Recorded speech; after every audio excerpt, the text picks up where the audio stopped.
네, 오늘 말씀은 사무엘상 30장 26절부터 31절 말씀입니다. 다윗이 시글락에 이르러 전리품을 그의 친구 유다 장로들에게 보내어 이르되 보라, 여호와의 원수에게서 탈취한 것을 너희에게 선사하노라 하고, 베델에 있는 자와 남방 라못에 있는 자와 얏딜에 있는 자와 아로엘에 있는 자와 신못에 있는 자와 에스드모아에 있는 자와 라갈에 있는 자와 여라무엘 사람의 성읍들에 있는 자와 겐 사람의 성읍들에 있는 자와 헐마에 있는 자와 고라산에 있는 자와 아닥에 있는 자와 헤브론에 있는 자에게와 다윗과 그의 사람들이 왕래하던 모든 곳에 보내었더라. 아멘. 네, 다윗은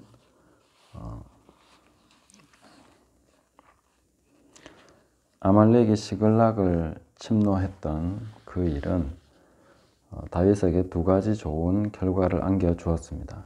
첫 번째는 최소한 4배 이상의 재물을 더 얻게 됐다는 것이죠. 아말렉이 침공한 곳이 여러 곳이었기 때문에 시글락뿐만 아니라 다른 성읍들도 침공을 해서 뺏은 재물이 상당히 많았겠죠. 그것을 다윗은 가서 완전히 다 도로 찾아왔기 때문에 이전보다 훨씬 더 많은 재물을 갖게 됐다, 이렇게 볼 수 있습니다. 두 번째로 좋은 일은 시글락 성읍이 완전히 불에 타버렸다는 것이죠. 이것이 왜 좋은 것이냐면 아기스가 자신에게 준 선물이 없어져 버렸기 때문에 이제 더 이상 아기스에게 매여 있을 필요가 없게 된 것이죠. 그렇게 됨으로써 본격적으로 유다와 이스라엘의 왕이 되는 그 행보를 시작하게 된다, 이렇게 볼 수가 있겠습니다. 그래서 그 행보를 시작하는 함에 있어서 다윗은 먼저 그 하나님께서 주신 재물을 이용해서 유다 장로들과 그 여러 성읍들에 선물을 보냅니다. 그래서 이 선물을 보내는 다윗을 보면서 우리는 두 가지 상반된 생각을 할 수가 있을 것 같습니다. 하나는 다윗이 참 인간적이구나, 뭔가 인간적으로 뭔가를 해보려는 거 아니냐, 이렇게 생각해 볼 수도 있고요. 또 이런 부분을 하나님 중심으로 하는 게 뭐냐, 좀 의구심을 가질 수 있는 부분인 거죠.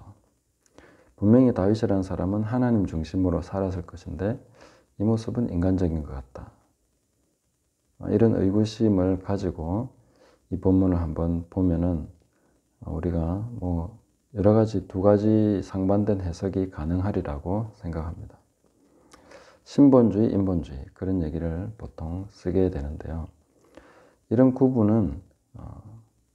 구분들을 사용할 때 우리는 다른 사람에게 저 사람이 신본주의자냐, 인본주의자냐, 이렇게 잣대를 들이대기보다는 자신에게 이것을 잣대를 사용해야 됩니다. 예수님 말씀하신 그대로 우리가 사용하면 됩니다. 내 눈에 들보를 먼저 보고 내 눈에 들보를 깨닫고 그것을 빼내는 것이 먼저라는 것이죠. 우리는 먼저 그의 나라와 그의 의를 구하라고 하셨는데 실상 그의 나라와 그의 의를 구하는 것이 바로 이런 것입니다. 나에게서 먼저 들보를 빼내려고 하는 것. 이것이 먼저 그의 나라와 의를 구하는 것이죠. 나를 의롭다 하시는 하나님을 만나게 돼야 되고, 나를 치료하시는 하나님, 나를 회복시키시는 하나님, 나의 눈을 뜨게 하시는 하나님, 이 하나님을 먼저 만나야 되는 것이죠. 보통 신본주의자냐 인본주의자냐, 이것은 남을 판단하는 데 많이 사용합니다. 그렇게 되면 판단하는 죄를 범하게 되죠. 다른 사람이 신본주의인지 인본주의인지 우리는 사실상 판단할 수가 없습니다. 왜냐하면 인간적인 모습을 보인다고 해서 그 사람이 반드시 인본주의자라고 할 수가 없는 것입니다. 인본주의자의 모습이나 어떤 소위 신본주의자라고 하는 그런 사람의 모습이 사실상 똑같습니다. 저는 우리가 예수님을 잘 보셔야 됩니다. 예수님은 가장 영적인 분이죠. 의심의 여지가 없지 않습니까? 근데 하나님 말씀 그 자체이신 예수님이 인간의 몸을 입으신 거죠. 인간이 되신 거죠. 근데 그냥 특별한 인간이 아니라 아주 평범하고 보통의 인간, 정말 인간이 되신 거죠. 진짜로 인간이 되신 것입니다. 그래서 우리에게 중요한 것은 하나님의 말씀이 정말 인간적으로 나타날 수 있어야 되는 것이죠. 인간으로서, 육으로서, 말씀이 육신이 되어서 우리 삶에 나타날 수 있어야 됩니다. 이렇게 되지 않고 우리가 말씀 그 자체를 사용하고 그 자체로 계속 쓰고 살아가는 것은 사실상 아주 얕은 신앙생활이거나 아니면 율법주의의 신앙생활을 할 가능성이 굉장히 많습니다. 어떤 분은 또 하나님 말씀을 인용만 하면 그게 정말 성경적이라고 생각하시는데 그렇지 않습니다. 예수님을 시험했던 마귀는 성경을 인용하면서 예수님을 시험합니다. 대개 하나님의 말씀을 잘 사용하면서 미혹시키지 성경을 아닌 다른 걸로 미혹시키지 않는다는 것이죠. 우리는 우리 자신이 하나님의 말씀을 그냥 많이 알고 있고 내가 기억하고 있고 말하고 있는 것은 사실상 굉장히 얕은 것입니다. 그것이 완전 육화되어 버려야 됩니다. 육화되어서 이 사람이 말씀대로 행하는 것인지 인간적으로 하는 것인지 구분이 안 될 정도가 돼야 됩니다. 그건 하나님과 자기만 아는 거지 딴 사람은 눈치챌 수 없는 것입니다. 이 사람이 진짜 인간적인 사람인지 영적인 사람인지 그게 구분이 안 되는 게 수준이 높은 것입니다. 아, 저 사람 영적인 사람이야. 대개 그런 사람은 수준이 높지 않습니다. 고린도 교회가 그런 교회죠. 굉장히 영적이죠.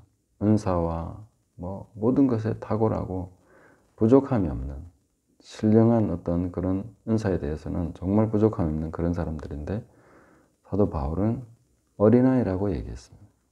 그게 어린아이인 거죠. 신령한 것을 신령한 것으로 드러내는 사람은 어린아이입니다. 신령한 것을 인간적으로 드러낼 수 있어야 됩니다. 신령한 것을 완전히 육화시켜서 이게 정말 사람이 하는 그냥 인간적으로 하는 것인지 성령으로 하는 것인지 잘 구분이 안 되는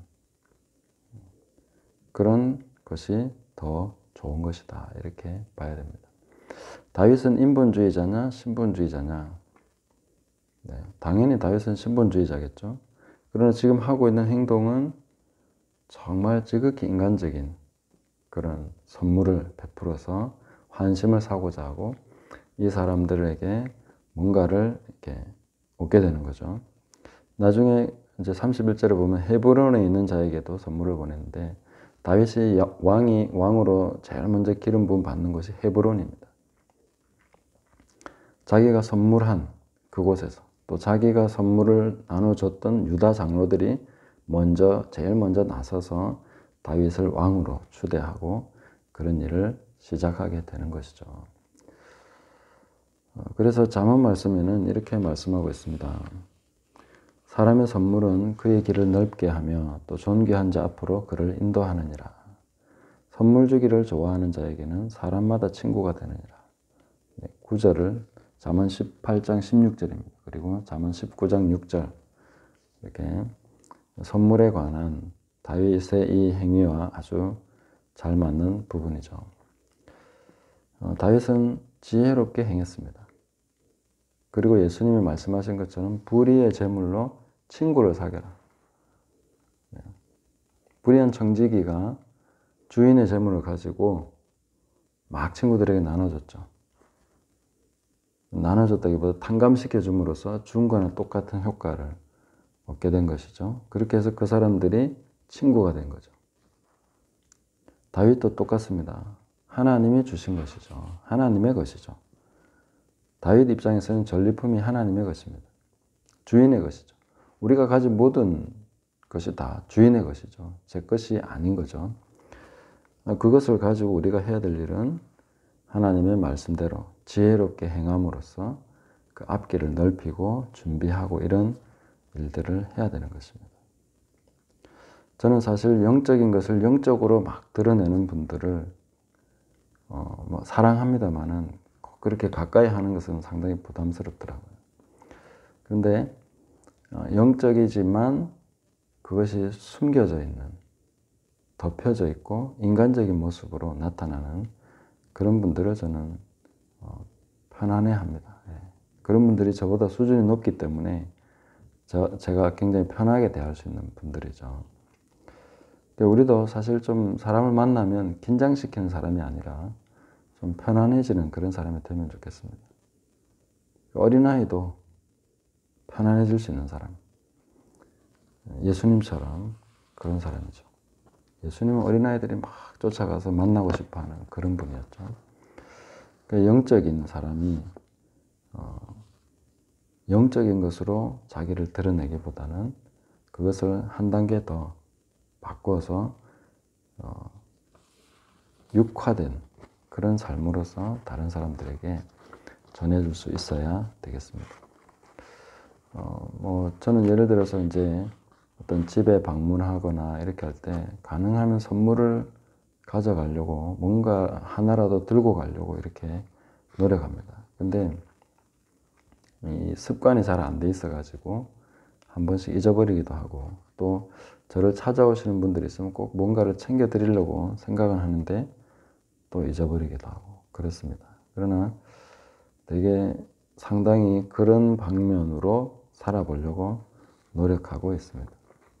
우리는 오늘도 뭔가 선물을 하고 나눠주고 말씀을 가지고 그냥 말씀을 얘기하는 것이 아니라 말씀을 살아감으로써 그것이 말씀이구나 하고 이렇게 나중에서야 알게 되는 그런 것이 실제로 아주 좋은 것이고 진짜로 영적인 것이다. 예수님께서도 그렇게 저렇게 사셨는데 제자들이 어떻게 됩니까? 예수님이 승천하시고 성령 받고 나서 보니까 성경 말씀에 이게 바로 예수님이 하신 그 행동이었구나 이렇게 알게 되는 거죠. 그때는 몰랐는데, 왜 나귀를 타고 가셨는지 몰랐는데 나중에 성령 받고 나서 보니까 스가랴 말씀에 이렇게 기록된 겸손하신 분이 하는 것이 바로 이거였구나 하고 알게 되는 것이죠. 지금 당장 우리가 말씀을 깨닫게 하거나 그런 것이 아니라도 우리가 말씀으로 살아가고 그것을 육화시켜서 살아가는 동안에 사람들은 하나님의 말씀을 계속 받아들이고 있는 것입니다. 우리가 복음을 받지 않는다고 사람들 앞에 사람들이 마음이 강팍하다고 얘기하지만 어느 누구도 우리가 말씀대로 살아가는 것을 막을 수 없습니다. 성령의 열매는 금지할 법이 없다고 했지 않습니까? 그럼 그것은 사람의 마음에 그냥 막 들어가는 것입니다. 그리고 그런 것이 소스가 돼서 나중에 성령께서 역사하시면 그 사람이 그런 행동을 했던 것이 바로 그런 이유였구나. 하나님 말씀이 이런 거여서 그랬구나. 그때 성령이 역사하시면 깨닫게 되는 것이죠. 우리 자녀들도 역시 그렇게 깨닫게 될 것입니다. 그래서 오늘 우리가 기도할 때 내 삶이 말씀이 육화되는 그런 삶이어야 되는 것입니다. 어떤 영적인 체하고 영적인 어떤 그런 걸 나타내려고 하는 것이 아니라 오히려 더 인간적이 되어야 됩니다.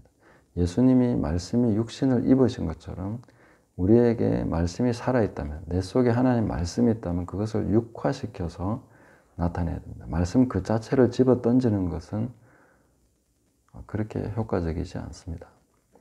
그래서 우리가 실제로 하나님의 말씀을 살아가면서 그것이 우리 자녀들의 삶에 그냥 우리가 말씀을 주입시켜서가 아니라 내 삶이니까, 육화된 내 존재니까 그 아이들이 그것을 그냥 그대로 보게 됩니다. 그대로 답습하게 됩니다.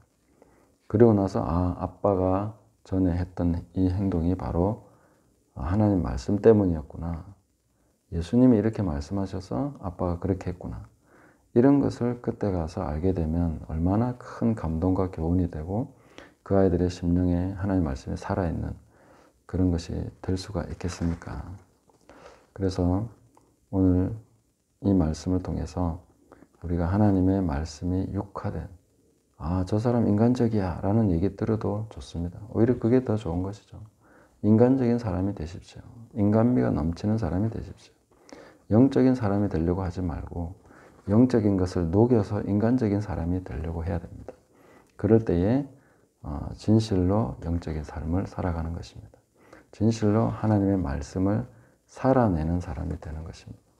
그래서 우리가 오늘 이 말씀을 기억하시면서 다윗이 선물을 준 것이 베풀어주고 이렇게 한 것이 정말 하나님이 주신 지혜였구나. 여호와의 원수에게서 탈취한 것을 너희에게 선사하노라.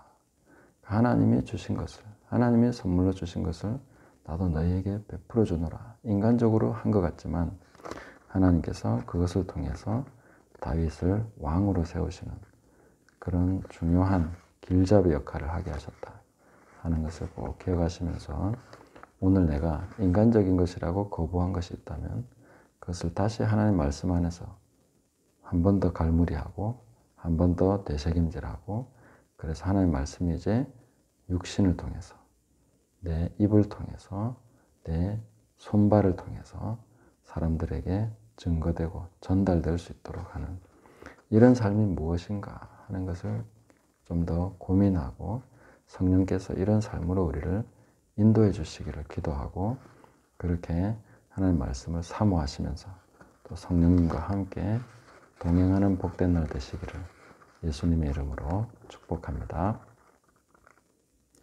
하나님 아버지, 우리가 하나님 말씀을 배우고 깨닫고 하는 것은 실제로 그 말씀대로 살아가기 위함인데 하나님 우리가 오늘날 주의 말씀을 너무 영적으로만 생각하고 영적으로만 행하려고 한 것이 있다면 우리의 시각을 바꿔주시고 생각을 고쳐주셔서 말씀이 육신이 되어 우리 가운데 거하신 그 예수님을 기억하게 하시고 또 말씀대로 사심으로써 그 말씀을 깨달을 때 제자들의 심령에 그 주님의 모든 행위가 제자들의 심령에서 하나님의 말씀으로 살아 움직인 것처럼 오늘날 우리의 삶이 우리 아이들의 심령에 내 이웃의 그 마음에 하나님의 말씀으로 살아 움직이도록 역사하여 주시옵소서.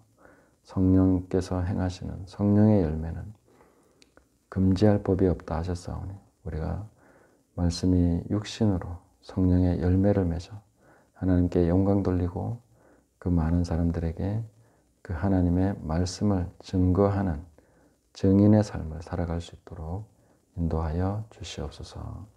모든 것에 감사와 찬양을 드리옵고 예수님의 이름으로 기도드리옵나이다. 아멘.